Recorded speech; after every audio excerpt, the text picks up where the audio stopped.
بسم اللہ الرحمن الرحیم۔ السلام علیکم ورحمۃ اللہ وبرکاتہ۔ دوستو، آج ہم لوگ پڑھنے والے ہیں ظہر الفساد فی البر والبحر۔ یہ قصص خامس کا سبق چل رہا ہے۔ اور فساد ظاہر ہوا، برپا ہوا، فی البر خشکی میں، والبحر اور سمندر میں۔ ظہر الفساد فی البر والبحر، اور فساد یعنی بگاڑ ظاہر ہوا، برپا ہوا خشکی اور سمندر میں۔ وبالجملتی، اور مجموعی طور پر، وبالجملتی خلاصۂ کلام یا مجموعی طور پر دونوں ترجمہ کر سکتے ہیں۔ مجموعی طور پر فقد کانت الانسانیت فی عصر البعثۃ، انسانیت تھی فی عصر البعثۃ، بعثت کے زمانے میں، فی طریق الانتحاری، خودکشی کے راستے میں، یعنی خودکشی کے کگار میں۔ انتحار کہتے ہیں خودکشی، یعنی بعثت سے پہلے جو ہے، جو عرب کا حال تھا اور ان لوگوں کا نبی کے مبعوث کرنے سے پہلے جو ان لوگوں کا حال تھا، اسی حال کو بیان کیا جا رہا ہے، انہی تمام حالات کو بیان کیے جا رہے ہیں اس کے اندر۔ اور مجموعی طور پر انسانیت بعثت کے زمانے میں خودکشی کے راستے پر تھی یا خودکشی کے کگار پر تھی۔ وَكَانَ الْإِنسَانُ فِي هَذَا الْقَرْنِ، اور انسان اس صدی میں قد نسی خالقہ، اپنے خالق کو بھول چکا تھا۔ قد نسی خالقہ، اپنے خالق کو بھول چکا تھا۔ فنسی نفسہ، اور اپنے آپ کو بھی بھلا دیا تھا۔ ومصیرہ، اور اپنے انجام کو بھی بھلا دیا تھا۔ یعنی بت پرستی میں اتنا زیادہ منہمک ہو گئے تھے، ڈوب گئے تھے کہ انسان جو ہے اپنے خالق کو بھول گئے تھے اور اپنے آپ کو پہچاننا بھول گئے تھے، اور اس کا انجام کیا ہوگا اس چیز کو بھی ان لوگوں نے بھلا دیا تھا۔ وَفَقَدَ رُشْدَهُ وَقُوَّةَ التَّمْيِيزِ بَيْنَ الْخَيْرِ وَالشَّرِّ وَالْحُسْنِ وَالْقَبِيحِ، اور انہوں نے رشد و ہدایت کو بھلا دیا تھا، کھو دیا تھا۔ وَفَقَدَ رُشْدَهُ، اور رشد و ہدایت کو بھلا دیا تھا، کھو دیا تھا۔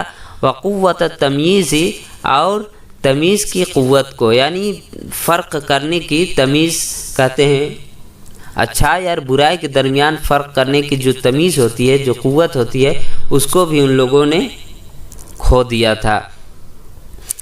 وَفَقَدَ رُشْدَهُ وَقُوَّةَ التَّمْيِيزِ بَيْنَ الْخَيْرِ وَالشَّرِّ وَالْحُسْنِ وَالْقَبِيحِ، اور ان لوگوں نے رشد و ہدایت کو کھو دیا تھا اور تمیز کرنے کی قوت کو اچھائی اور شر، یعنی خیر اور شر کے درمیان، اور اچھائی اور بری چیزوں کے درمیان۔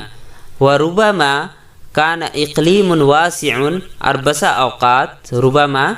اوقات كَانَ إِقْلِيمٌ وَاسِعٌ، ایک اقلیم واسع کے معنی ہے ایک وسیع اور ایک بڑی ریاست، وسیع و عریض ریاست۔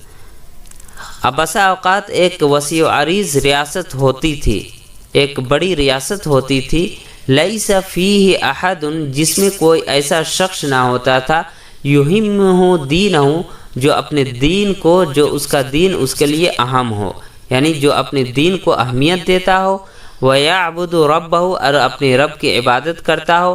وَلَا يُشْرِكُ بِهِ شَيْئًا، اور جو اس کے ساتھ کسی کو شریک نہ کرتا ہو، یعنی اللہ کے ساتھ کسی کو شریک نہ کرتا ہو۔ تو کہہ رہے ہیں کہ بسا اوقات ایسا ہوتا تھا کہ ایک بڑی ریاست ہوتی تھی، لیکن ایسا اس ریاست کے اندر کوئی ایسا شخص نہیں ہوتا تھا جو کہ کیا ہو، موحد ہو، یعنی اللہ کو ایک ماننے والا ہو، اسی کی عبادت کرنے والا ہو، ایسا کوئی شخص نہیں ہوتا تھا۔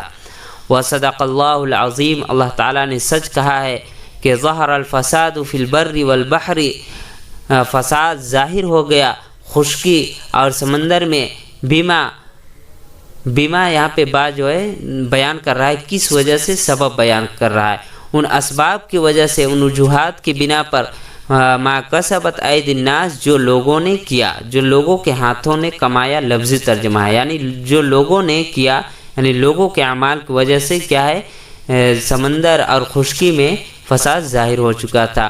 لیذیقہم بعض الذی عملوا لعلہم یرجعون، تاکہ اللہ تعالیٰ ان لوگوں کو ان کے بعض اعمال کا مزہ چکھائے، الذی عملوا، جو ان لوگوں نے کیا ہے، لعلہم یرجعون، تاکہ وہ لوگ لوٹ آئے، شاید کہ وہ لوگ اس چیز سے باز آ جائے، لوٹ آئے۔